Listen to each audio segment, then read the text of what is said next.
Okay, if you need it, just let me know. I'll show it again. Okay, so WebXR and Apple Vision Pro. I am a huge WebXR evangelist. I promote it. I live it. I breathe it. I love WebXR. I'm 30 years now web development and web developer.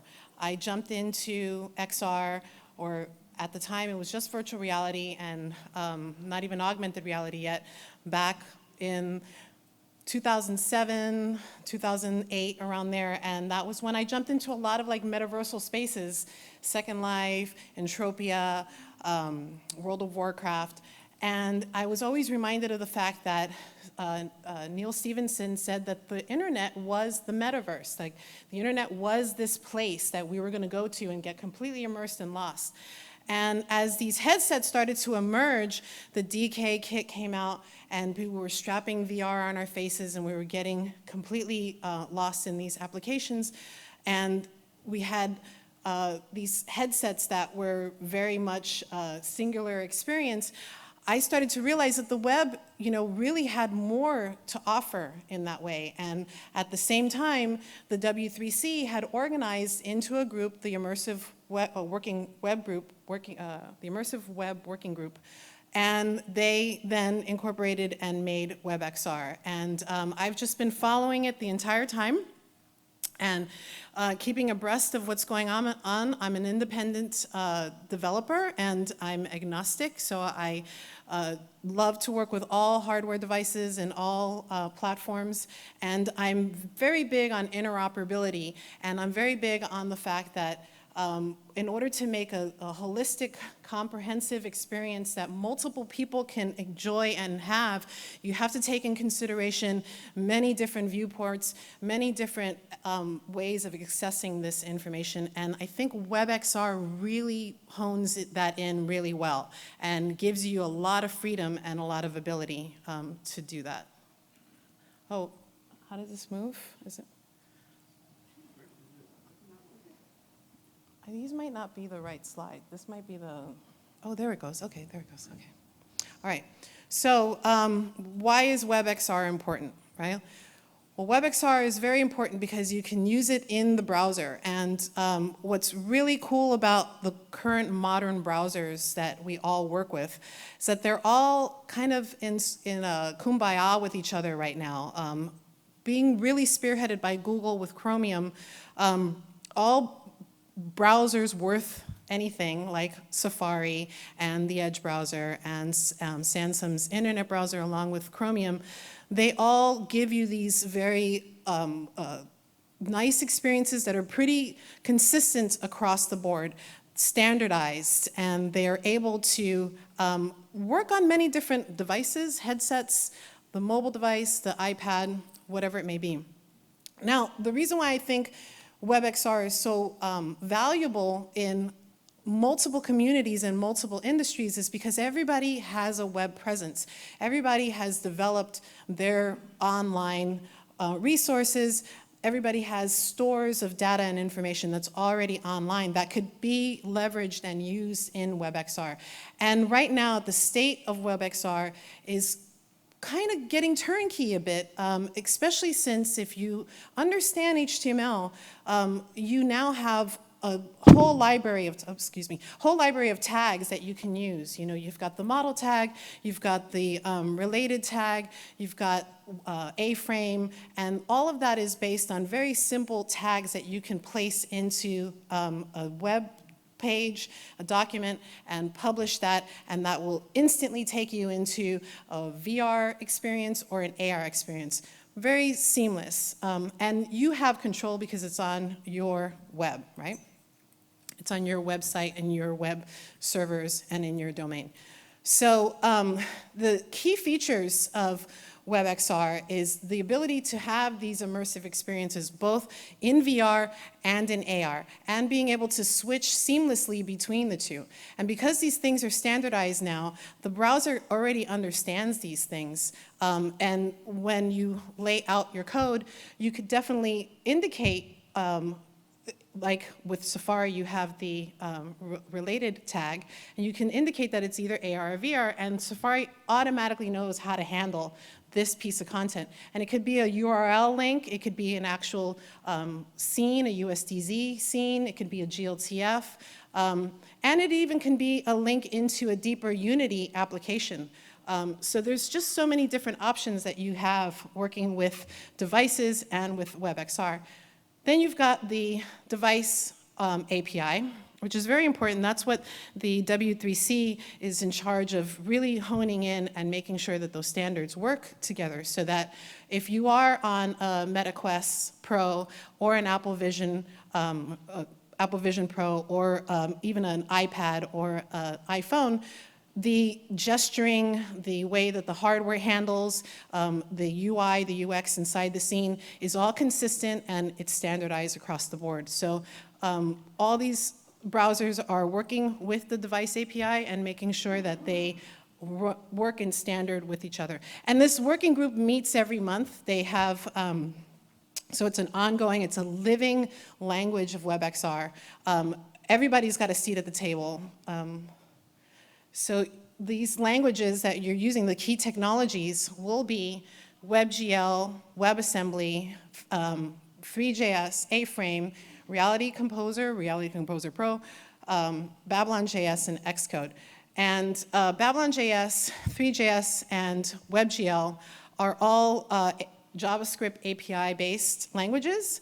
And WebGL and the people at the Kronos group have been working really hard to make sure that there's a lot of standardization going on the web. So, working with GLTFs and working with the different GPU standards that you have within the browser on how it renders and how your scenes look and feel. That's all controlled with the WebGL. And you get some flavors there. You've got the 3JS and the Babylon.js. They both are very strong pieces of software that do amazing things, but they have different abilities, different shading techniques, different handling, and so it all depends on what you're doing. So when you're developing, you're kind of wide open, and what I hope to do, especially with the document that I gave you, I hope that I'm able to show you what all your options are with WebXR and maybe even give some examples of what you could potentially do with these different frameworks and how they all kind of work together to just give you a good start on what way you want to think about your web presence with WebXR if you do choose to use WebXR. Okay, so again, the W3C, they are standardizing all of this stuff. Everybody's got a seat at the table. We've got, I'm going to skip to the next slide. We've got Mozilla and Google and Meta and Apple, Niantic, Samsung, and Microsoft, making sure that everybody works together. It's a true experience for the end user. It's not a fragmented experience. If I'm on a Samsung device and you're on a MetaQuest and we're having the same experience, it's going to be a consistent, clean experience. So it's very encouraging to see this many companies all getting together monthly. They even have a yearly in-person, and they all sit together in person and do this work. And they're not getting paid for it. This is all out of their own time and space. And we've got two very cool, amazing developers at Apple on the team, Brendel and Ada, and I love both of them. And Ada's been a part of the W3C since the very beginning, so she's a very important person to Ada Rose Cannon. She's a very important person to WebXR. Okay, so the latest updates, are really important for Apple Vision Pro. So a lot of people were very upset that they weren't able to do a lot of the WebXR out of the box when they first got the device. So these updates that just came out are very important and are very exciting. You've got improved WebXR support, you've got the performance enhancements, you've got different types of tools and APIs available within WebXR now. And different capabilities, with the tracking as well as seamless integrations between the device and your WebXR experience or your website. The only drawback right now is that there is no true AR just yet, and that's because of privacy with the camera. Eventually, hopefully, we will get some true AR. So when you do have an experience on the Apple Vision Pro with WebXR, it will most likely be a full VR experience. But that's okay because, a lot of the things that you're going to want to do, especially when integrating WebXR into your site, is to just give people an option to see something in a deeper context with a richer experience. So let's say you're building a website and you've got inline images or you've got inline 3D and you're using the Google model tag. You're just dropping that in there. Safari automatically knows that this model is an XR model because it's in the model tag. And if you go into VR, it'll be there in front of you in VR. So it's really easy to add these elements into an existing website. And it's also very easy to figure out how to expand this out as you're building out your startup or your whole presence online. You could take a lot of steps, baby steps in WebXR to get a bigger experience built. And what I mean by that is, let's say you're building a website and you really want to have these different kinds of experiences on there, but you don't want to spend a lot of time or money or resources building out the full thing with WebAssembly or with other kinds of deeper, richer platforms.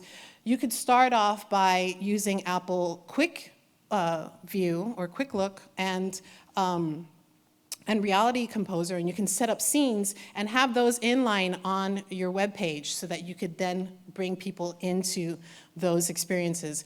There's also the ability with WebAssembly and Unity to bridge that out into deeper, more app-based kind of experiences off of WebXR.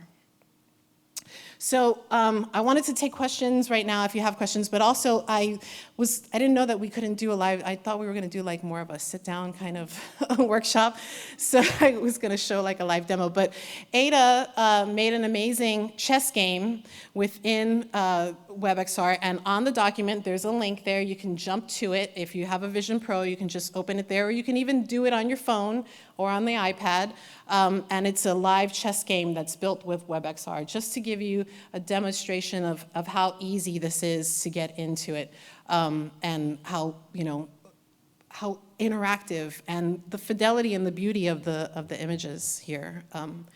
But then, so here's some more resources. We've got the WebXR API, A-Frame, 3JS, Babylon.js, and the announcements that we just got from Safari.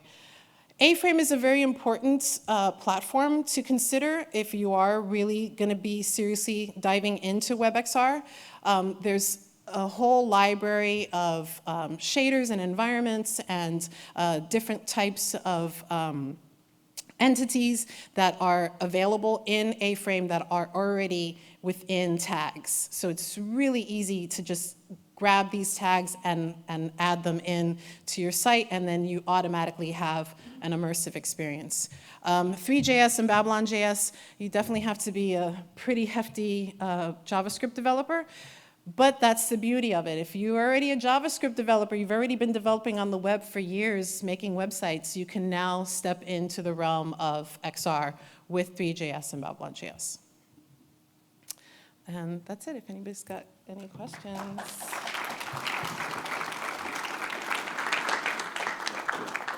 Yeah, I've got a question. You mentioned WebAssembly, and it's actually something that I've seen really take off in terms of public awareness over the last couple of years about bringing more advanced computational power into the web.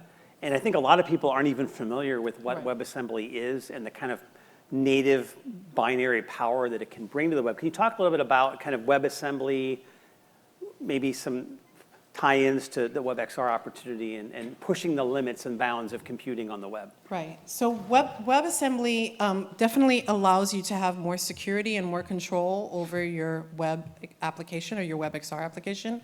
So it definitely gives you more of a full spatialized feel. The current state of most WebAR is surface table tracking or wall tracking or face tracking. WebAssembly gives you the broader toolkit of the OS and the cameras, LiDAR, whatever the hardware may be that you're using. It also gives you more back-end control over the content, the flow, the users, how the content's being delivered, how people are interacting with that content. So if you've got a really good team of web developers who really understand how to build these servers to control the content and to deliver the content, you could definitely build something comparable to what Meta built with Horizon World. You know, I had a company called Emerspace. We just actually folded out because we were trying to be a cooperative. And not too many people wanted to cooperate in the metaverse after the metaverse became not a thing anymore. But we built something very comparable to Horizon World. And I also had a chess game in there that people could come in and play chess in these environments. So it's a lot of power that you have in your hands. It's just your imagination at that point. Question? Yeah. So one of the reasons why the stores take a cut is discoverability. And so I'm just wondering, are there any standards emerging or kind of like online web-based stores to help people find these experiences? So there is not, and that is also an issue. So there's no distribution for this kind of stuff. And your only avenue to get any kind of traction is social media. And that's a shame that right now most of the web gets funneled through social media, funneled through Meta mostly. So WebXR to me is a bit of a revolutionary, kind of revoltish kind of way of doing XR as well, which I really love. I don't want to be funneled, and I want to have my own domain, my own presence. I do see the design guy when he was talking about building UI, UX, and not having these screens and these windows popping up all around you. The ability of having a domain be an actual entity where you go, you put the Vision Pro on, and you go to this URL, and instead of a screen popping up in front of you, you now have a person standing there in front of you, talking to you, communicating with you, having interactions with you, or you're now transported to a completely different place. Your whole room is now turned into Bora Bora, and you're actually there, and it's the domain of the, Bora Bora's vacation bureau or whatever, That's the way I see WebXR in the future. So the funneling and distribution, I don't know. We're going to have to figure that out. Okay. Thanks for the talk and Thank you. all the work in WebXR, fighting the good fight for interoperability. Yes. I was curious, you mentioned some of the limitations with WebAR and privacy concerns, so I was just hoping you could delve a little deeper into the current state of that and like the steps you see to actually making AR experiences as capable in WebXR as on other platforms. Right. So the main issue with AR right now on WebXR is access to the camera, WebRTC and accessing the camera.